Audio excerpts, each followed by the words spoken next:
Alors aujourd'hui, on va parler d'un sujet qui en fait touche beaucoup plus de monde qu'on pourrait le croire. Je parle des actifs non déclarés. Ça peut être de l'argent sur un compte à l'étranger, des gains en crypto, des revenus locatifs qu'on a un peu oubliés, bref, plein de gens se retrouvent piégés avec ça. Mais voilà, il y a une nouvelle procédure de déclaration volontaire en Israël qui pourrait bien être une dernière chance pour tout remettre à plat. Alors comment ça fonctionne exactement et surtout pourquoi c'est si important de s'y intéresser maintenant, c'est ce qu'on va décortiquer.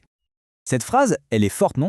Elle tape vraiment dans le mille. Ça résume à la perfection ce paradoxe de l'argent non déclaré. C'est comme avoir un trésor, mais sans la clé du coffre. Une richesse qui n'existe que sur le papier, un capital qu'on ne peut ni dépenser, ni investir, ni même transmettre sans que toutes les sonnettes d'alarme se déclenchent. On entend souvent cette expression « la cage dorée » pour décrire cette situation.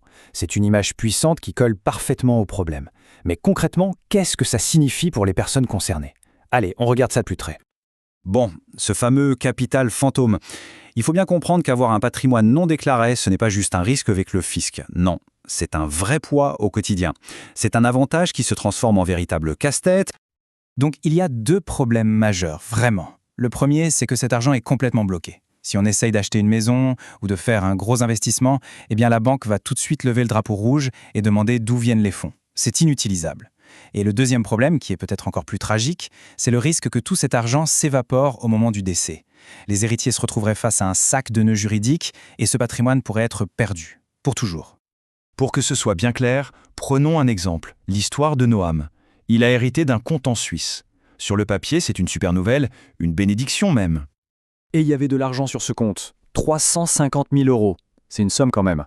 Pour Noam, c'était l'occasion rêvée d'aider sa famille, de lancer des projets. Mais la réalité était bien différente. Le jour où Noam a voulu faire un virement pour donner un coup de pouce à son fils pour son premier appart, tout s'est arrêté net. La banque a bloqué la transaction. Et c'est là, à ce moment précis, que la fameuse cage dorée s'est refermée sur lui. L'argent était bien là, mais il était prisonnier, totalement inaccessible. Et si la situation était déjà compliquée avant, aujourd'hui elle devient vraiment urgente. Le monde a changé, les règles aussi, et les taux se resserrent de plus en plus. Avoir des actifs non déclarés, c'est beaucoup plus risqué qu'avant. On va voir pourquoi.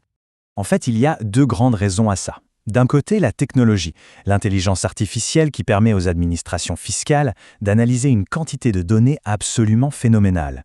Et de l'autre, la réglementation, avec des accords internationaux comme le CRS, qui ont pour ainsi dire tué le secret bancaire. Le CRS, qu'est-ce que c'est au juste? C'est assez simple à comprendre. Plus de 100 pays se sont mis d'accord pour s'échanger automatiquement toutes les infos sur les comptes bancaires détenus par des non-résidents. Pour faire simple, si un résident israélien a un compte en France ou en Suisse, le fisc israélien le saura. C'est automatique. La discrétion, c'est fini. Et tout ça nous amène à une conclusion assez inévitable. Avec ces outils-là, la question n'est plus de savoir si le fisc va trouver ses actifs. Non. La seule question, c'est de savoir quand ça va arriver. Du coup, la seule stratégie intelligente, c'est d'agir avant que ça ne frappe à la porte. Alors, on pourrait se dire que tout ça, ça ne concerne que les très riches avec des comptes cachés au Caïman. En réalité, pas du tout. Pour bien le comprendre, on va regarder 4 profils très courants, des gens tout à fait normaux qui se retrouvent dans cette situation, parfois sans même s'en rendre compte.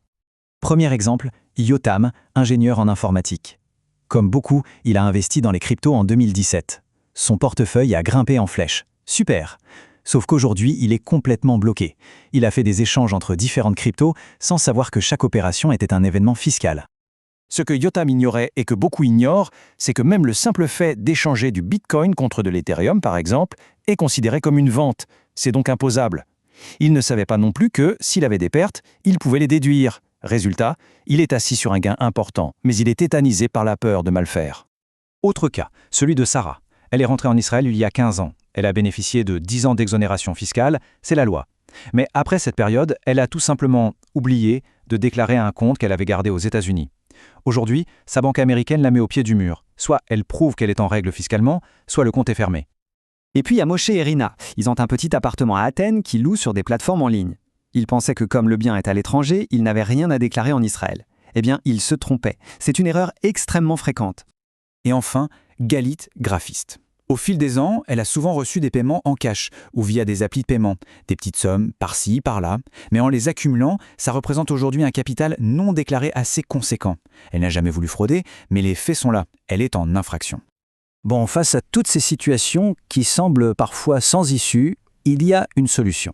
Et la procédure de déclaration volontaire, ce n'est pas juste un papier à remplir. Non, c'est une véritable bouée de sauvetage. Voyons maintenant comment on peut s'en sortir. Voilà, c'est ça le point absolument crucial. On pourrait être tenté de se dire, je vais juste corriger mes anciennes déclarations. Attention, très mauvaise idée. Une simple rectification ne protège absolument pas contre des poursuites pénales. Alors que la procédure de déclaration volontaire, elle, est un cadre légal bien précis qui offre une chose essentielle, l'immunité pénale totale. C'est la différence fondamentale. C'est ce qui permet de dormir sur ses deux oreilles. D'accord, alors comment on fait pour emprunter ce chemin et retrouver sa tranquillité d'esprit? Le processus est balisé, il est clair et il repose sur des étapes très précises. En fait, les règles du jeu sont simples. C'est un contrat de confiance avec l'État. Il y a 3 points essentiels. D'abord, l'honnêteté absolue. Il faut tout mettre sur la table, sans exception. Si on oublie quelque chose, toute la procédure peut tomber à l'eau. Ensuite, la bonne foi.